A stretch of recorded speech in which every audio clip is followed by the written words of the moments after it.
Qatar Keraleeyam സാംസ്കാരികോത്സവത്തിന്റെ ഭാഗമായി കഴിഞ്ഞ 1.5 മാസമായി നടന്നുവരുന്ന വൈവിധ്യമാർന്ന സാംസ്കാരിക പരിപാടികളുടെ സമാപനമാണ് ദോഹയിലെ MES ഇന്ത്യൻ സ്കൂളിൽ വെച്ച് നടന്നത്. Qatar charity executive director Muhammad Ali Al Khamidi പരിപാടി ഉദ്ഘാടനം ചെയ്തു.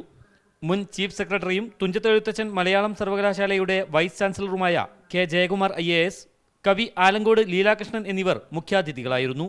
സംസ്കാരങ്ങളുടെ സൗന്ദര്യം എന്ന വിഷയത്തിൽ ഇരുവരും പ്രഭാഷണം നടത്തി. സമകാലിക മലയാളി സമൂഹം മണ്ണിനെയും പെണ്ണിനെയും വിറ്റു കാശാക്കുകയാണെന്ന് കെ ജയകുമാർ IAS പറഞ്ഞു. ഒരു സംസ്കൃതിയുടെ ആന്തരികമായ ചൈതന്യം നമ്മൾ കണ്ടെത്തേണ്ടത് ഓരോ മാറ്റങ്ങളിലും, വളരെ പ്രതികൂലമായ സാഹചര്യങ്ങളിൽ മാറ്റങ്ങളോട് ആ സംസ്കൃതി എങ്ങനെ പ്രതികരിച്ചു എന്നുള്ളത്.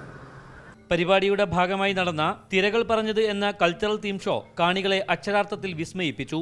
കേരളത്തിന്റെ തനതു കലാരൂപങ്ങളെയും അറേബ്യൻ പാരമ്പര്യ കലകളെയും സമന്വയിപ്പിച്ച മെഗാ ഷോയിൽ 50-ലധികം കലാകാരന്മാരാണ് അണിനിരന്നത്.